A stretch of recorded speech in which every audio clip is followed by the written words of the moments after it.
Mas eu já falei demais? Não. Não? Vamos para o capítulo 11. Mas é tão bom, irmãos. Olha, quando eu começo a falar da palavra de Deus, das coisas de Deus, não dá vontade de parar não, viu, irmão Adão? Eu passo o dia e a noite falando. É bom demais.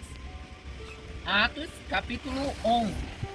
Que diz assim, que é basicamente a continuação do capítulo 10. É a continuação, né? Porque a gente termina o capítulo 10 com Pedro se justificando, né? Porque ele foi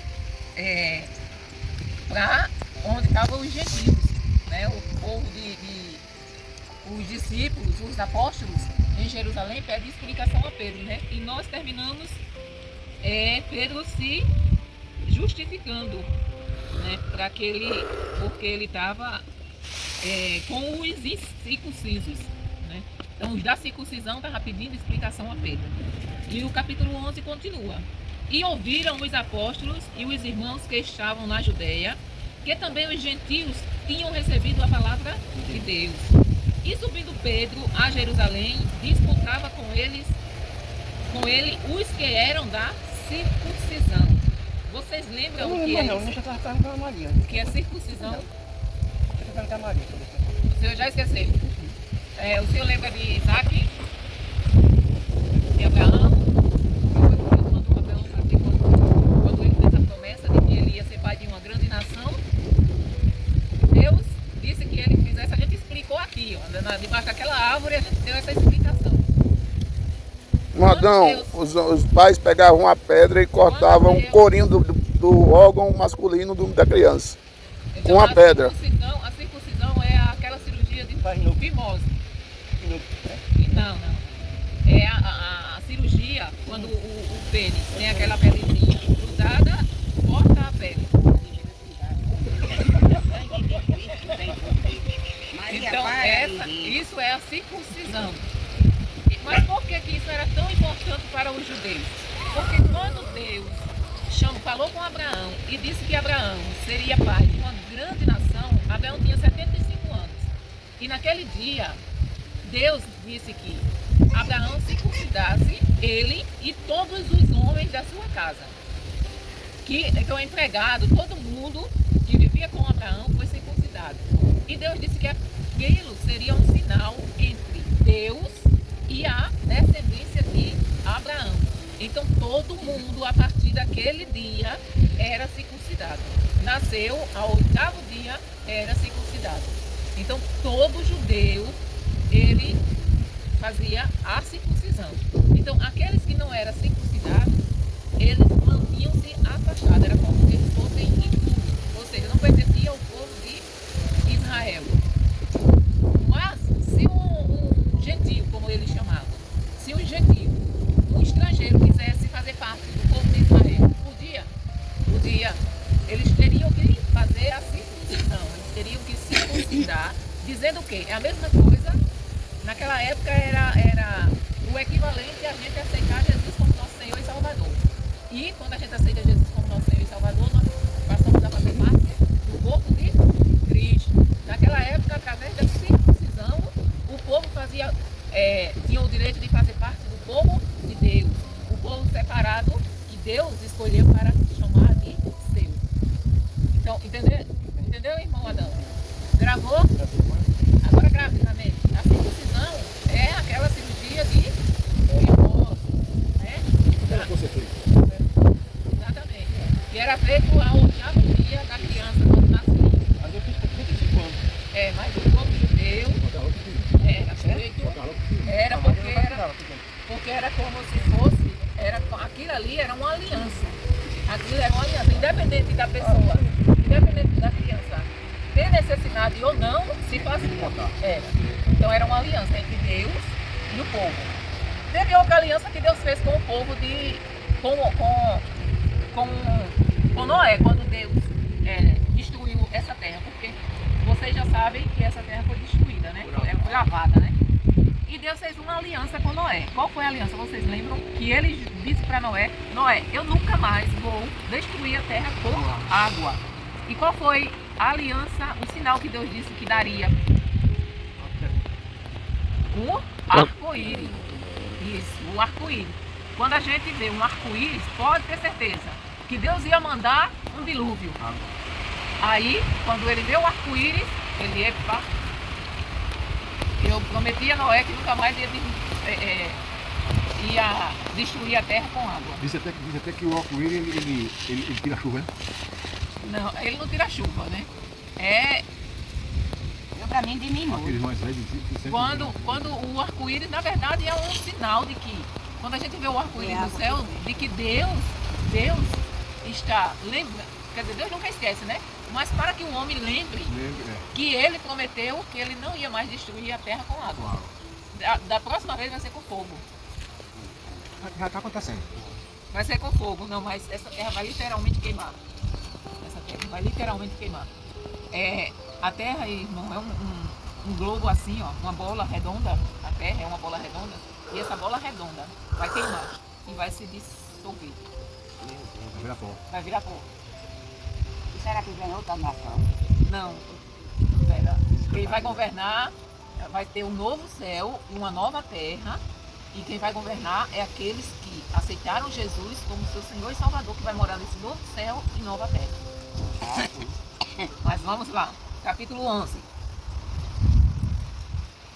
2, né? E subindo Pedro a Jerusalém, disputar com ele os que eram da circuncisão, dizendo: entraste em casa de homens incircuncisos, ou seja, que não era judeu, que não era da nossa nação, que não era circuncidado, impuro, e comeste com eles? Eles não podiam nem comer, eles não sentavam. Mas Pedro começou a fazer-lhes uma exposição por ordem, dizendo. Aí Pedro começa a contar tudo, a história que nós já lemos, né? Estando eu orando na cidade de Jope, tive no arrebatamento dos sentidos uma visão. Via um vaso como um grande lençol atado pelas 4 pontas que descia do céu e vinha até junto de mim. E pondo nele os olhos, considerei e vi animais da terra, quadrúpedes e feras e répteis e aves do céu. Vocês lembram o que é quadrúpedes? Cavalo, vaca, Muito bem. Répteis. cobra. Muito bem, tá vendo, Pastor? Não, ela falou, já foi o outro. Não foi, irmã? É cobra. O outro que ela falou, o resto é cobra. Tá vendo, Pastor? O irmão Adão tá aprendendo e não tá esquecendo? A memória está parecendo um HD. E pondo nele os olhos, considerei e vi animais da terra. Ah, eu já li essa parte, né? Quadrúpede e feras e répteis e aves do céu. E ouvi o 7, uma voz que me dizia: levanta-te, Pedro, mata e come. Mas eu disse: de maneira nenhuma, Senhor, pois nunca em minha boca entrou coisa alguma comum ou imunda. Mas a voz respondeu-me do céu segunda vez: não chames tu comum ao que Deus purificou. E sucedeu isto por 3 vezes, e tudo tornou a recolher-se ao céu. E eis que na mesma hora pararam junto da casa em que eu estava 3 homens que me foram enviados de Cesareia. E disse-me o Espírito que fosse com eles, nada duvidando.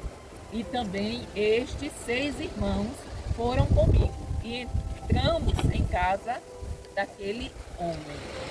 Quer dizer, foram Pedro e mais 6 homens, irmãos, com Pedro. Ele relatou exatamente o que aconteceu na visão. E contou-nos como vira em pé um anjo em sua casa e lhe dissera: envia homens a Jope e manda chamar Simão, que tem por sobrenome Pedro, o qual te dirá palavras porque te salves, tu e toda a tua casa. Então você veja que, apesar de Cornélio ser um homem bom, ele temia a Deus, ele fazia orações, vivia adorando ao Senhor, mas ele precisava de salvação. Ele precisava ouvir o Evangelho, crer e aceitar Jesus como seu Senhor e Salvador. Se ele não fizesse isso, ele não seria salvo. Então assim, não adianta. Eu vinha A gente vinha ouvindo um áudio de uma irmã que ela está passando por uma tribulação muito grande. Vai dar um passinho no cara, por que não pegou um para mais um para acabar? Aí a gente não ia ter o exemplo do testemunho. Exatamente. Acabar com a pessoa, vai. Como era que a gente iria saber? E apesar de tudo que Jó passou, ele continuou sendo fiel a Deus. Que se Jó conseguiu o que nós conseguiremos. Por quê? Porque ele confiou em Deus. Mesmo diante daquele sofrimento. Então, muitas vezes, o sofrimento da vida do ser humano vem culpa nossa, das nossas escolhas. Outras vezes, Deus querendo nos provar nossa fé, não que Ele não saiba, mas para que nós venhamos ter conhecimento de que a nossa fé realmente está firmada no Senhor. Como é que eu vou saber que eu não vou negar a Cristo? Ele sabe. Mas como é que eu vou saber se eu não passar por uma tribulação como essa que a irmã está passando e permanece fiel a Ele? Se ela não passasse por essa tribulação, Deus sabe que ela vai permanecer fiel até o fim. Mas ela não sabe que ela vai permanecer fiel. Nós temos uma vida muito boa. Todo mundo tem problema, mas os nossos problemas não é nada perto do que essa irmã, por exemplo, está passando. Do que outros irmãos, onde o evangelho é proibido, passam. Não é nada perto disso.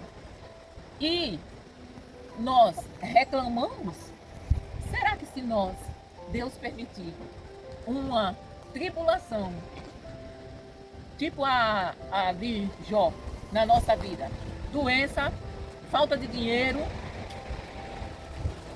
será que nós íamos fome? Será que nós íamos blasfemar contra Deus? Ou nós íamos permanecer fiel? O Senhor me deu, o Senhor tomou. Bendito seja o nome.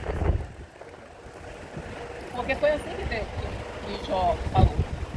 Então assim, para sermos salvos, só através Deus vai testar nós, esse o ouro e a prata. só através de Jesus. E quando a gente aceita Jesus, esse é o primeiro passo de uma jornada. Durante o percurso, nós vamos sendo aperfeiçoados, ou seja, nós vamos sendo santificados. Então, nós vamos melhorando de glória em glória, né? Aos poucos, vamos andando e melhorando, mas a gente só vai melhorar se a gente se expor à palavra de Deus. Igual, tentando defender Deus que em 42 diz. Pensei que tudo pode, nada do teu propósito pode ser impedido. Nenhum dos seus propósitos pode ser impedido. Ninguém pode impedir Deus de fazer nada. Ele é o dono da terra e ele faz com ela o que ele quer. Quem sou eu para perguntar a Deus? Por que, Senhor? É melhor perguntar. Para que, Senhor? Né? Então, assim,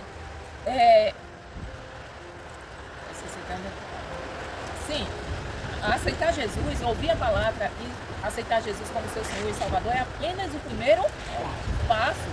Nós vamos passar por muitas tribulações durante o percurso dessa jornada. Então, a gente vai, porque Jesus disse, olha, perseguiram a mim. Vocês acham que não vão perseguir a vocês? Claro que vão. Neste mundo vocês vão ter aflições. Jesus falou. Gente, eu estou dizendo isso antes de quando eu estou com vocês, eu estou falando isso. E ele fez uma oração. Jesus, naquele há 2000 anos atrás, há quase há 2000 anos atrás, porque estamos em 24, então ainda falta 11 anos. Não, 11 anos não, 9 anos. Para a data de que Jesus morreu. Ele morreu com 33 anos. Então assim, está faltando ainda 9 anos para 2033, não é isso? Então, há 1991 anos atrás, Jesus fez uma oração por mim e por você. Vocês sabiam disso? E está na Bíblia. Jesus disse, antes de ir para o Getsemane, ou ele já estava no Getsemane, eu não tenho certeza se ele já estava, eu acho que ele já, não, estava não. Foi antes de ele ir para o Getsemane. Jesus estava ali com os discípulos, dando as últimas instruções, e ele fez uma oração. Senhor, eu oro para que o Senhor os guarde, não para que o Senhor os tire do mundo, mas para que o Senhor os guarde do mundo. Quando Jesus estava falando do mundo, não é o mundo terra, o mundo físico, mas é o pecado, o sistema mundano em que nós, no meio do qual nós vivemos. Jesus orou, disse, e eu não oro só por esses. Eu oro por aqueles que ainda vão crer através dele. Então, imagina que coisa maravilhosa eu saber que o próprio Jesus orou para que eu fosse guardada das coisas desse mundo. E por que que nós não caímos? Nós não saímos da presença do Senhor? Justamente porque o Senhor nos sustenta. Se nós não fôssemos sustentados por Deus, eu já teria morrido. Eu já teria morrido. Porque eu já não entrei em uma depressão profunda, porque era Jesus que estava comigo. Se não fosse Jesus, eu tinha passado, eu não sei nem se eu tinha passado. Então assim, Deus ele é muito misericordioso. E Ele quer que todos se salvem. Jesus não manda ninguém para o inferno. Sou eu que escolho ir. Então Ele não manda. Ele colocou 2 caminhos. E ainda disse, olha, vocês escolham o caminho apertado. Entre pela porta estreita. Ele colocou 2 caminhos. Porque a porta larga é o inferno. E aconselhou a gente ir pelo caminho Eu já fui em vida. Eu apertado. dormi. Estava dormindo. Quando eu me acordei, eu disse, mãe! Fiquei um grito na minha mãe, que ela queria ficar sobrou. O 15. O 15. E quando comecei a falar, caiu sobre eles o Espírito Santo, como também sobre nós, ao princípio. E lembrei-me do dito do Senhor quando disse, João certamente batizou com água, mas vós sereis batizados com o Espírito Santo. Isso Jesus falou lá no começo aliás, João dizia, não foi nem Jesus, né? João dizia, eu vos batizo com água, mas vai vir um que vai batizar vocês com o Espírito Santo. Portanto, se Deus lhes deu o mesmo dom que a nós, quando havemos crido no Senhor Jesus Cristo, quem era então eu para que pudesse resistir a Deus? Ou seja, Pedro estava justificando-se para os apóstolos, porque eles foram tomar satisfação de Pedro, porque eles, aliás, aquele da circuncisão, né? Porque ele tinha comido com os incircuncisos, né? Então Pedro foi justificar-se. Aí Pedro diz assim, quem sou eu para que eu pudesse resistir a Deus? Para eu me opor a Deus. Quem sou eu para eu me opor a Deus? Aquilo que ele estava mandando eu fazer. E ouvindo estas coisas, apaziguaram-se. Vocês sabem o que significa essa palavra? Apaziguaram-se. Depois falar com ela, disse, deixa eu pegar isso aí. Eu quero responder. Ainda agora. Apaziguar quer dizer, Assim. não, ficar em paz, não ter mais confusão, não ter mais contenda. A paz reinou entre eles, apaziguaram-se, ou seja, ficaram em paz, todos ali. Não houve mais briga, não houve mais disputa. E glorificaram a Deus, dizendo, na verdade, até aos gentios deu Deus o arrependimento para a vida. Até para os gentios deu Deus o arrependimento para a vida. Que até aquele momento, os judeus, os da circuncisão, achavam que a salvação que Jesus tinha vindo só para eles, né? Até que esse momento. A partir desse momento, eles entenderam que Deus estava chamando também os gentios ao arrependimento. E os que foram dispersos pela perseguição que sucedeu por causa de Estevão, caminharam até a Fenícia, Chipre e Antioquia, não anunciando a ninguém a palavra, senão somente aos judeus. Veja que está relatando aqui que aqueles que saíram por causa da perseguição, eles continuavam anunciando o evangelho só os judeus, o que era da circuncisão, e não os gentios. E havia entre eles alguns homens chíprios e sirinenses os quais, entrando em Antioquia, falaram aos gregos, anunciando o Senhor Jesus. Ou seja, alguém dos gentios acreditou, creu, se converteu e começou a pregar. Por causa disso, o evangelho chegou a Antioquia, aos gregos, que anunciava, né, o Senhor Jesus. E a mão do Senhor era com eles, e grande número creu e se converteu ao Senhor. Veja que tem uma diferença entre crer e se converter. Aqui ele diz o quê? Que eles creram e se... Então, tem muita gente que crê, mas não se converte. Crer é o primeiro passo. É o primeiro passo. Mas se você crer... Se converter tem que tirar tudo que a gente pensa em você. Né? Porque tem que ser Se bom. você se converter, para a conversão, eu creio em Jesus Cristo. Se você perguntar a todo mundo aqui no Brasil, 95% da população, 98% da população vão dizer que acredita em Deus. Que crê em Deus. Todo mundo crê.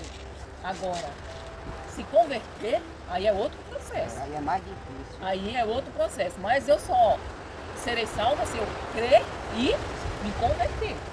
E converter é o quê? É eu ser separada do mundo. É eu não andar de conforme, de acordo com o que o mundo anda. É aquilo. Eu mentia, não minto mais. Eu matava, não mato mais. Eu roubava, não roubo mais. Eu me prostituía, não me prostituo mais. Eu adulterava, não adultero mais. Eu era falsa, não sou mais. Então assim, eu era, mas hoje eu tomei uma direção totalmente contrária àquilo que eu era, aquilo que eu fazia. Então se converter é isso. E a maioria de nós, estamos na igreja crendo sem ser convertido. Então nós precisamos desejar dentro de nós sermos convertidos. E quando nós somos convertidos, nós fazemos renúncias. Nós renunciamos à amizade, renunciamos muitas vezes à família. Como assim a família? Não, ele continua sendo meu irmão, mas não dá para andarmos juntos, por quê? Porque ele pratica o que eu não estou de acordo. E como é que vai andar juntos se não tiver de acordo? Dois não andam juntos se não tiver de acordo. não querer. Então, se as minhas amizades, quando eu estava no mundo, era amizade que gostava de curtição, que gostava de bebida, que gostava de farra, que gostava de prostituição, que gostava de... Então, essas amizades não servem mais. Por quê? Porque se eu for continuar andando com elas, eu vou continuar indo para onde elas vão. E quem é convertido não anda dessa forma. Quem é convertido anda segundo a vontade do seu Senhor. Então, conversão é isso. É você ter uma vida transformada. Ah, mas você faz porque a sua igreja não quer? A sua igreja diz para você não fazer? Não. Eu posso fazer tudo. Eu escolho não fazer. Eu sou livre para escolher não fazer. Quem é escravo é aquele que faz tudo que o mundo quer. Por quê? Porque ele não tem força de dizer não. Eu não quero beber. E eu tenho. Eu sou livre para dizer, se eu quiser eu bebo, mas eu escolho não beber porque eu não vou desagradar ao meu Senhor. Eu escolho agradar ao meu Senhor. Então, nós somos livres, nós somos o povo mais livre do mundo. Porque nós temos a liberdade de escolher e escolhemos de fazer e escolhemos não fazer por amor ao nosso Mestre, por amor ao nosso Deus. E essa é a verdadeira conversão. E chegou a fama destas coisas aos ouvidos da igreja que estava em Jerusalém.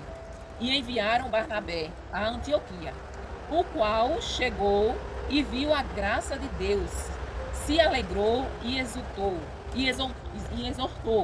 a todos que permanecessem no Senhor com propósito de oração. Ou seja, exortar é o que é ensinar. É dizer para Laís, continue firme, permaneça no Senhor, não saia da presença do Senhor. Isso é exortar, é ensinar, chamar a atenção daquela pessoa com propósito de coração. Ou seja, será que o meu coração mesmo está com a motivação correta, que é em Deus? Ou eu estou indo para a igreja com outra motivação? Só por ir. Só para ocupar campo. Porque era 24. homem de bem e cheio do Espírito Santo. Isso é, ele está falando de Barnabé. E de fé. E muita gente se uniu ao Senhor. E partiu Barnabé para Tarso a buscar Saulo.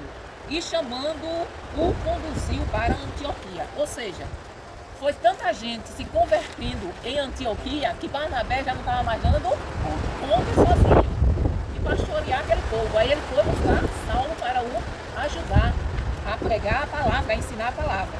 E sucedeu que todo um ano se reuniram naquela igreja e ensinaram muita gente. E em Antioquia foram os discípulos pela primeira vez chamados cristãos. Então, a primeira vez que os discípulos foram chamados pequenos cristos foi em Antioquia, porque cristão é seguidor de Cristo, ou seja, somos pequenos cristos, imitadores de Cristo. E naqueles dias desceram profetas de Jerusalém para Antioquia, e levantando-se um deles, por nome Ágabo, dava a entender pelo Espírito que haveria uma grande fome em todo o mundo. E isso aconteceu no tempo de Cláudio César. Você não ri, né, cara? Isso. Cláudio César. E, naquela época, quem dominava todo esse território era Roma. Então, se levantou Cláudio César. E os discípulos determinaram mandar cada um, conforme o que pudesse, socorro aos irmãos que habitavam na Judeia. Ou seja, eles foram socorrer os irmãos que estavam na Judeia. O que eles, com efeito, fizeram, enviando-o aos anciãos por mão de Barnabé e de Saulo. Então, eles estavam com fome lá, eles arrecadavam comida e mandavam na Saulo e Isso. entregavam para os Vamos dizer que Tem cachorro lá atrás, dá. Tem não. lá em Tem um pretinho, Maceió, mas ele tá ali, ó. lá em Não Maceió, pode ninguém. como a gente E o faz, né? pastor dormindo. Lá em Maceió a gente arrecada cesta básica, porque nós sabemos que a igreja aqui em Rosa está passando por necessidade. Aí os irmãos de lá de Maceió arrecadaram alimentos e separaram dois irmãos e disseram: levem lá para a igreja em Rosa. Foi exatamente o que o pessoal, os irmãos de Antioquia, fizeram. Se reuniram, arrecadaram os mantimentos e mandaram por Barnabé e Saulo. Então, quer complementar? Vocês leram esse capítulo da nossa mãe? Eu li muitas vezes, mas não entendi muito meus outros não. Não entendeu não? Não, muitos meus outros não. Os outros eu entendi já. Mas o que era que o senhor não estava entendendo?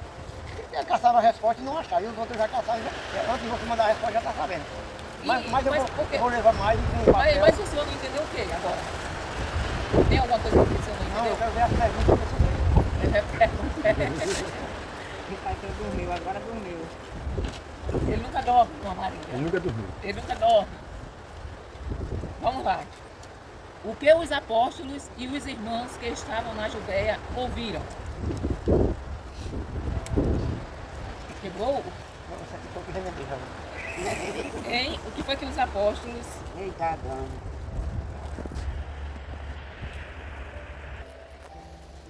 Eita, irmão, aí é muita coisa a pessoa. O que os apóstolos e os irmãos que estavam na Judeia ouviram? Está lá no começo. Era isso. Coisa aí não vejo nada. Eu mesmo não vejo mais nada, não quero mais nada. Eu, como não enxergo, de noite pior. Mas agora não está sem chegar, já é a resposta. Eles ouviram que os gentios também tinham sido alcançados pelo Evangelho, né? Tinham aceitado a palavra. Chegando Pedro em Jerusalém, quem disputava com ele? Quem foi que começou a brigar com Pedro? Os da circuncisão. Os da circuncisão começaram a disputar com Pedro. Pedro estava sendo acusado do quê?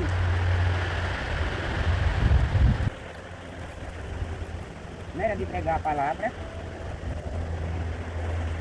E está se misturando com os que não era circuncidado. Ele foi acusado de comer com o que não é com que eram gentios, com que não eram da circuncisão, É coisa. com os É incircuncisos. coisa. Quem tem a mente boa é boa. O que Jesus falou para os discípulos que Pedro lembrou? O que foi? Não fiz a tentação, não fiz, João certamente batizou. com água. Depois de ouvirem a Pedro contar o que tinha acontecido com os gentios, o que eles fizeram? Ficaram em paz e? Ficaram em paz e? Louvaram a Deus. Não é isso? Vai ficar mais difícil. Os que foram dispersos pela perseguição por causa de Estevão caminharam até aonde? Antioquia, Cilícia, né? Chipre.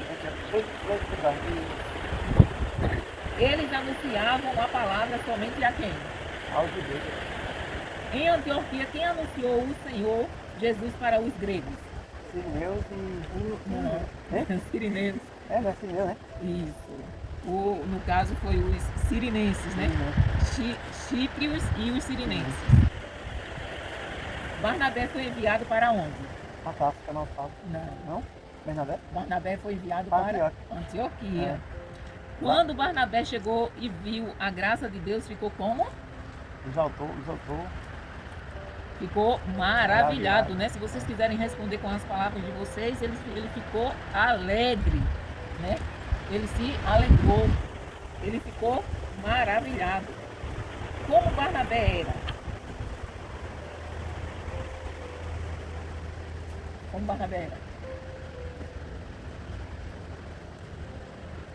Leitura. Cheio do Espírito Santo? De fé. Muito bem. Olha lá, isso fala tão alto que ninguém nem escuta. Menina, aprenda a falar O alto. que Barnabé foi fazer em Tarso? Uma fala. Buscar Saulo, né? Barnabé levou Saulo para onde? Antioquia. Muito bem.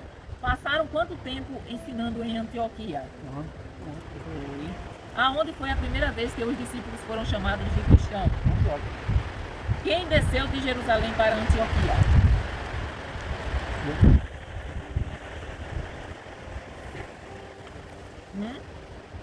Saulo? Não. Bernabé. Barnabé. Exatamente. Qual o nome do profeta que, pelo Espírito, profetizou que haveria uma grande fome? Ágabo. Ágamo. Essa fome aconteceu no tempo de quem? Júlio César. Muito bem. Não, Júlio César. A senhora disse muito bem. Como é? Não sabia César, né? Ó, quem desceu de Jerusalém para Antioquia não foi Barnabé, não. Foi quem? Foi os profetas. Qual o nome do profeta? É Ágabo. Ágamo. Essa fome aconteceu no tempo de quem? Não sei o que é César, agora como é o nome do cara? Do seu amigo. O senhor tem um amigo que tem o nome. Certo? Não, o senhor tem um amigo aqui, Vamos ver. que um dia a gente estava ali dentro Esse cara? o Cláudio. Carlos César, Carlos César. Essa fome aconteceu. Quem foi. Eu escrevi errado. Quem foi levar, mas é levado, ajuda para os irmãos da Judéia. Quem foi que levou a ajuda para os irmãos da Judéia? Bernabé e Saulo. Barnabé e Saulo. Bernabé. Muito bem. Tem alguma. Olha, vou contar uma fofoca. Você estava falando aí.